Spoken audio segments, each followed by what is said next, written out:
pada pagi ini tentang hipertensi, ya, Bapak Ibu, kita perlu tahu dulu pengertian awal dari hipertensi itu maksudnya apa sih? Secara umum kita mengetahui sebagai hipertensi itu tekanan darah tinggi, ya.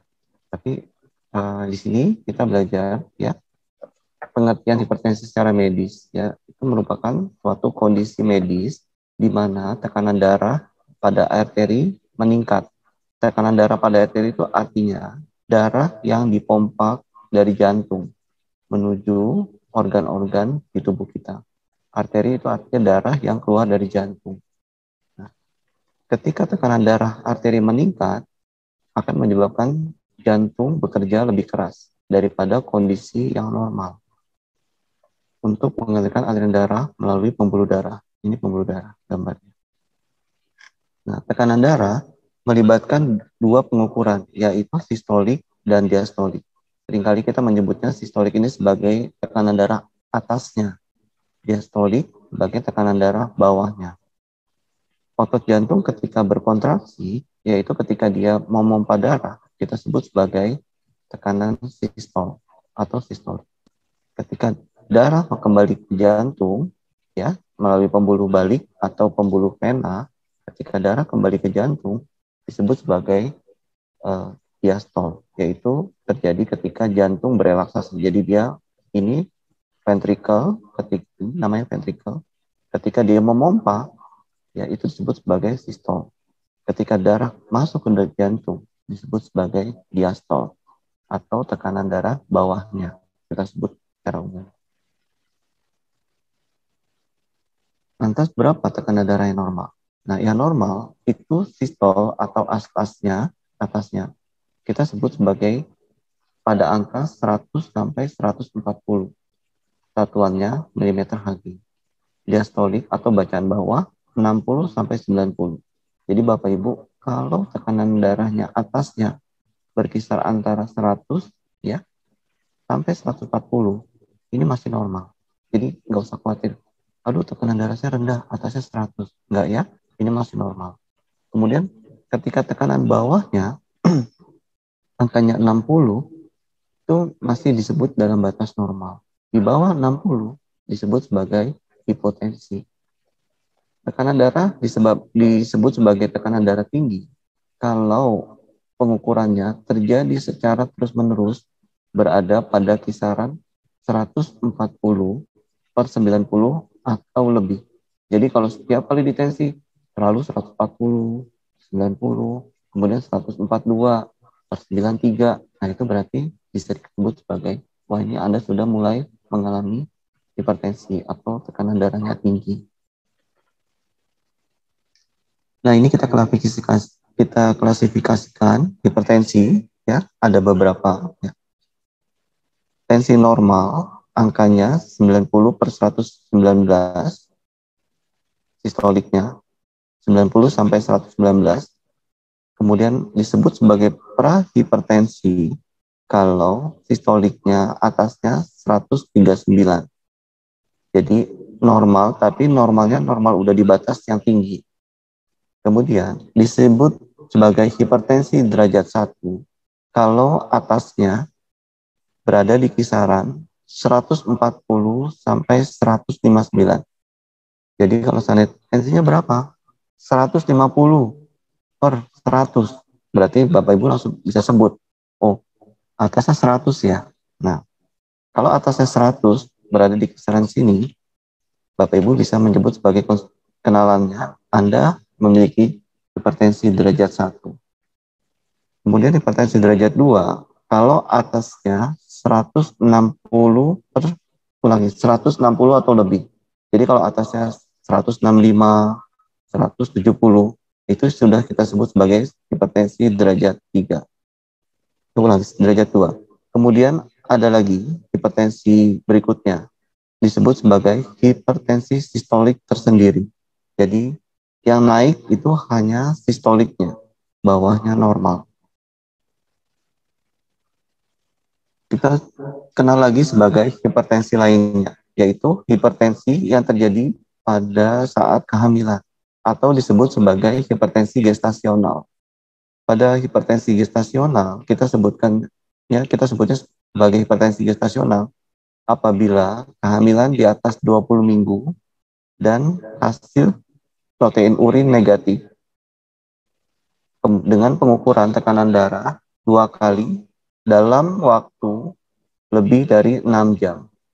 Dan keduanya menunjukkan tekanan darah lebih besar dari 140/90.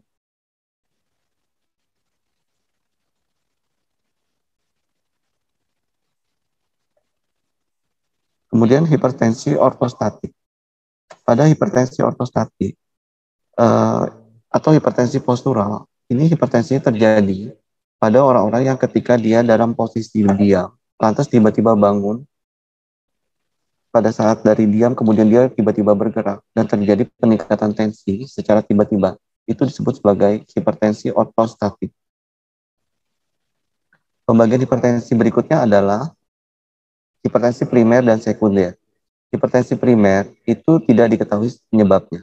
Jadi seseorang tidak ada keluhan apa-apa, dicek darah semuanya normal, tapi dia selalu mengalami tekanan darah di atas 140/90 pada setiap kali pengukuran atau lebih. Jadi misalnya saat ini diukur 142/92, 150/95, terus saja 100 selalu di atas 140/90 tanpa ada gangguan dari hasil lab, dari pemeriksaan urinalisis, itu kita sebut sebagai hipertensi primer. Secara umum atau gampangnya kita ingat sebagai hipertensi yang penyebabnya tidak diketahui. Kemudian hipertensi sekunder. Nah, beberapa orang memiliki tekanan darah tinggi akibat komplikasi dari penyakit yang utamanya, misalnya diabetes, kemudian orang dengan gangguan ginjal, kemudian orang dengan gangguan paru-paru, ya, atau orang dengan kecenderungan trombositnya itu meningkat yang menyebabkan terjadinya pembekuan darah, ya, atau disebut sebagai peningkatan agregasi trombosit. Nah, dari peningkatan agregasi trombosit tersebut menyebabkan hipertensi. Kita sebut sebagai hipertensi sekunder. Hipertensi sekunder ini cenderung muncul tiba-tiba dan menyebabkan tekanan darah lebih tinggi daripada hipertensi primer. Penyebab hipertensi berikutnya, ya, ada beberapa yang paling umum. Saya bagi menjadi 6. Ya. Yang pertama, karena obstruktif sleep apnea, yaitu lidah menutup saluran napas saat seseorang sedang tidur. Jadi orang itu akan ngorok, stridor. Jadi ketika tidur dia akan ngorok. Ini ilustrasi gambarnya, ya. Jadi dia tidur dengan mulut terbuka dan mengalami stridor. Ini ilustrasi istrinya mengalami terganggu, ya, karena suara stridornya ini. Nah, stridor ini bisa mencetus hipertensi. Jadi bagi bapak ibu yang tidurnya mengorok, ya, hati-hati, itu bisa mencetuskan hipertensi di kemudian hari. Yang kedua, gangguan pada ginjal, kemudian tumor pada kelenjar adrenal, orang-orang yang mengalami gangguan tiroid. Yang kelima, cacat bawaan pada pembuluh darahnya. Jadi memang dari lahir, ya, atau dari bawaannya mengalami kelainan gangguan pada pembuluh darahnya, gangguan bentuk, ya.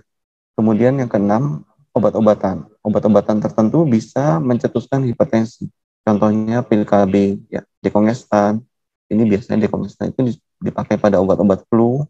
Kemudian beberapa obat hilang rasa sakit. Ini bisa mencetuskan hipertensi. Kemudian ini kita lihat, ya, mengapa obstruktif sleep apnea bisa menyebabkan hipertensi. Ini gambarannya. Obstruktif sleep apnea, ya, pada orang yang ngorok, kenapa bisa terjadi hipertensi? Pada orang yang obstruktif sleep apnea, di tubuhnya terjadi kekurangan oksigen.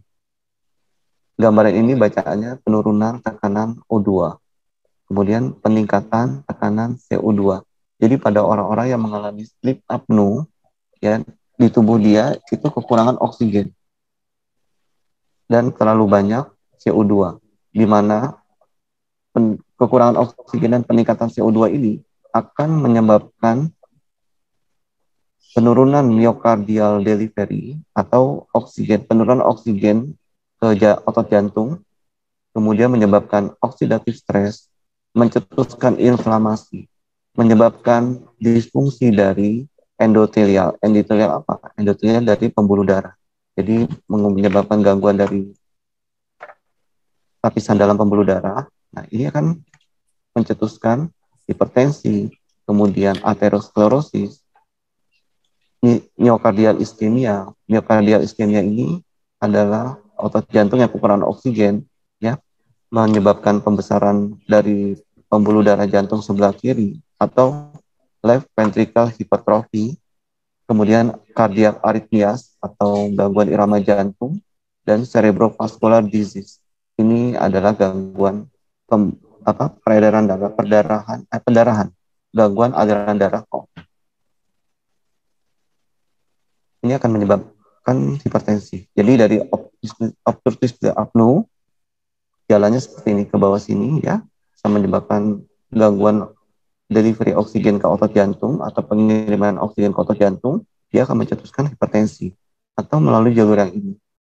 Sleep apnea menyebabkan tubuh kurang oksigen, terjadinya peningkatan CO2 di dalam tubuh, menyebabkan oxidative stress, merangsang suatu inflamasi atau peradangan pada pembuluh darah, lapisan pembuluh darah kita, kemudian menyebabkan disfungsi dari lapisan dalam dari pembuluh darah, akhirnya dia akan mencetuskan hipertensi.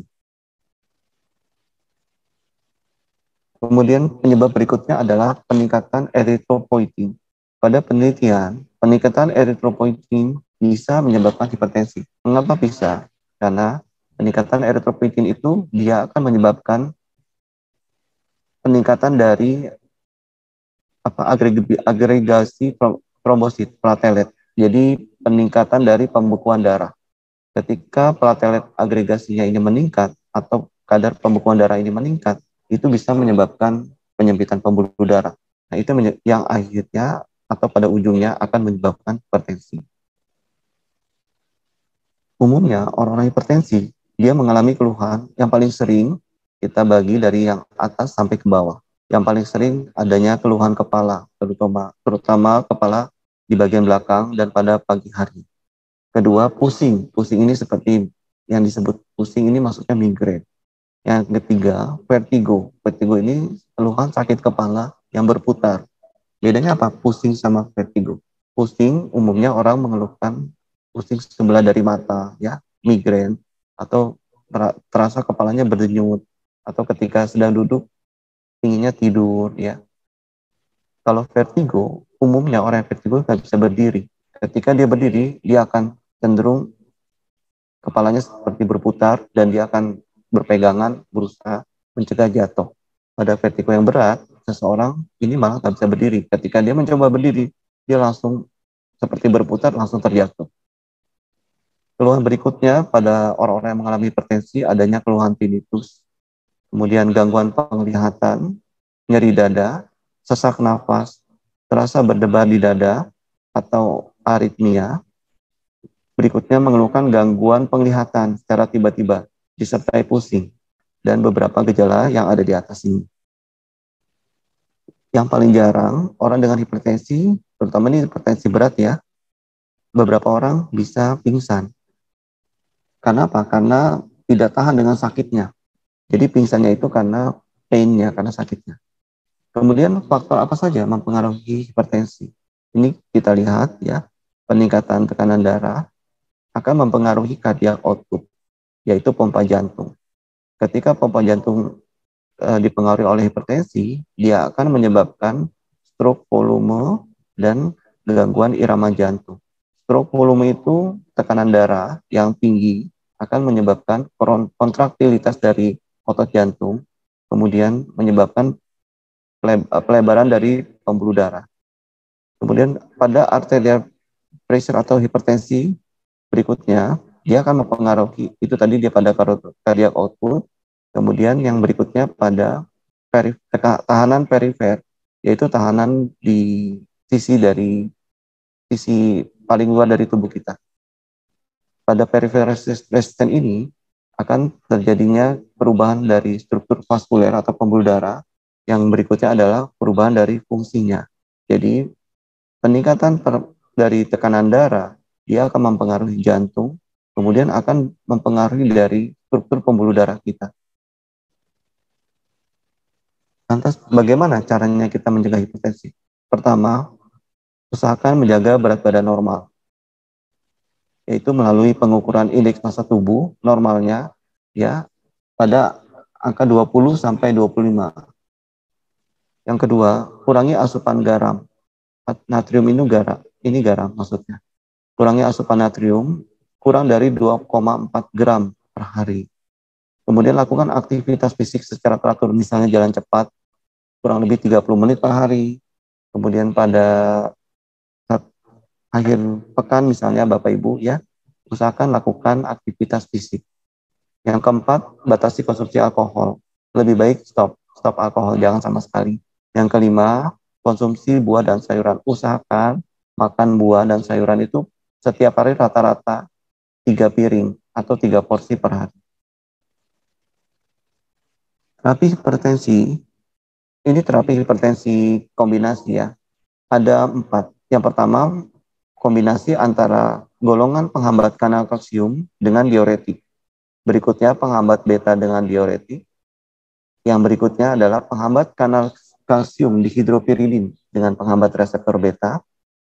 Berikutnya penghambat kanal kalsium dihidropiridin dikombinasi dengan verapamil atau dithiazem. Jadi ini 4 kombinasi obat untuk mengatasi hipertensi.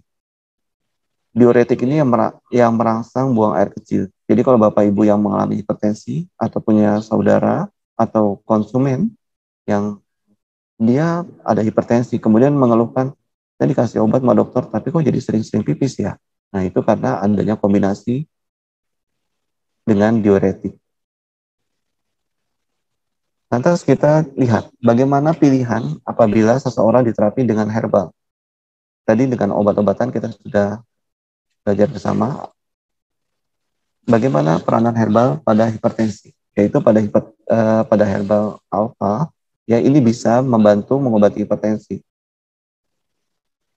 Sulfabu alfa mengandung 3 bahan komponen pokok, yaitu ekstrak dari ikan gabus, kedua ekstrak dari kurkuma atau temulawak, yang ketiga adalah ekstrak dari moringa atau daun kelor, di mana kandungan dari ikan gabus, albumin dari ikan gabus ini, tiap kapsul sulfabu alfa mengandung albumin 300 mg, kemudian temulawak 100 mg, dan moringa 100 mg. Jadi ininya 300, kurkumanya 100, ini 100. Jadi tiap kapsul itu ada 500 mg. Bagaimana peranan albumin dalam mengatasi hipertensi? Kok bisa? Karena ada beberapa fungsi dari albumin ini. Yang pertama, dia mempertahankan tekanan onkotik plasma. Peranan ini bisa mencapai 80% dari fungsi tubuh kita. Jadi peranan albumin ini dalam menjaga tekanan onkotik itu sangat sangat krusial. Jadi sangat penting sampai 80%. Peranan albumin berikutnya adalah sebagai pengangkut dan pengikat. Jadi albumin itu dia bisa mengangkut dan membawa molekul metabolit dan obat. Jadi kalau kita kurang albumin, obat-obat apapun yang kita minum itu akan kurang ditransport kalau kita kurang albumin. Fungsi berikutnya adalah sebagai anti-inflamasi. Seperti kita ketahui tadi, ya, pada orang-orang yang ngorok itu akan merangsang adanya inflamasi di dalam tubuh. Kenapa? Karena tubuhnya itu terjadi peningkatan kadar CO2 dan kurang oksigen. Karena ngoroknya itu tadi. Nah, albumin itu sebagai antiinflamasi. Dia akan mempertahankan integritas mikrovaskuler. Jadi albumin ini akan menjaga kesehatan dari dinding pembuluh darah kita. Jadi udah ada 3 ya. Fungsi berikutnya adalah mempertahankan keseimbangan asam basa. Ini sangat penting pada orang-orang yang diabetes. Kenapa? Karena orang-orang yang kadar gula darahnya tinggi, kadar keasaman tubuhnya cenderung asam. Fungsi berikutnya dari albumin sebagai antioksidan, dia menghambat dari produksi radikal bebas. Kemudian sebagai mencegah penggumpalan, ya tadi penggumpalan yaitu ketika tubuh kita adanya peningkatan eritropoietin, itu akan mencetus semakin banyaknya agregasi trombosit atau penggumpalan dari trombosit. Nah, albumin ini dia bisa mencegah penggumpalan dari trombosit tadi. Nah, ini kemudian menghambat karena dia sebagai antikoagulan atau untuk memecah pembekuan darah, otomatis albumin ini menghambat agregasi dari trombosit itu tadi, sehingga mengurangi risiko penyakit jantung dan stroke. Ini berdasarkan review ya mengenai canas striata. Bagaimana kok canas striata atau albumin ini bisa bagus untuk mengobati hipertensi? Nomor satu, mempertahankan tekanan onkotik plasma, yaitu dia berkontribusi terhadap 75% atau 80% tekanan onkotik plasma. Yang berikutnya mengikat dan mengangkut beberapa zat dan hormon seperti tadi kita pelajari ya, menjaga keseimbangan basa, yang membuat protein berfungsi sebagai buffer darah, sebagai antioksidan kuat, kemudian sebagai antikoagulan, sebagai antiinflamasi, dan untuk membantu mempercepat penyembuhan luka. Penyembuhan luka di sini pada hipertensi maksudnya bukan luka yang kita lihat di luar, tapi luka atau lecet di dalam pembuluh darah kita yang terjadi akibat dari peningkatan tensi tadi. Jadi kalau seseorang yang terjadi peningkatan tekanan darah, itu bisa menyebabkan beberapa bagian dari dinding pembuluh darah kita itu luka. Nah, kalau kita cukup mengkonsumsi dari albumin ini, dia akan mempercepat penyembuhan luka dari dinding pembuluh darah, sehingga akan mencegah terjadinya agregasi trombosit atau penyumbatan atau penyempitan dari pembuluh darah tersebut. Ini dari jurnal ya, bagaimana peranan albumin terhadap hipertensi, yaitu dia senyawa S inhibitor yang terdapat pada bahan pangan yang mengandung protein, itu salah satunya pada canas striata. Jadi ada obat hipertensi namanya sebagai S inhibitor. Nah, di albumin ini ada. Jadi albumin ini dia juga memiliki fungsi sebagai S inhibitor, penghambat ACE. Lantas kemudian albumin tadi kan dia selain Supabu alfa selain mengandung albumin, dia juga mengandung kurkuma. Kurkuma ini dia mengobati hiperglikemik, jadi orang-orang yang memiliki kadar kolesterol tinggi dan sebagai anti hipertensi dan anti platelet itu tadi. Berikutnya adalah moringa. Moringa yang terkandung dalam Supabu alfa ya. Dia sebagai anti kolesterol ya. Kemudian dia menormalisasi dari tekanan darah. Perkembangan obat berbahan dasar modern.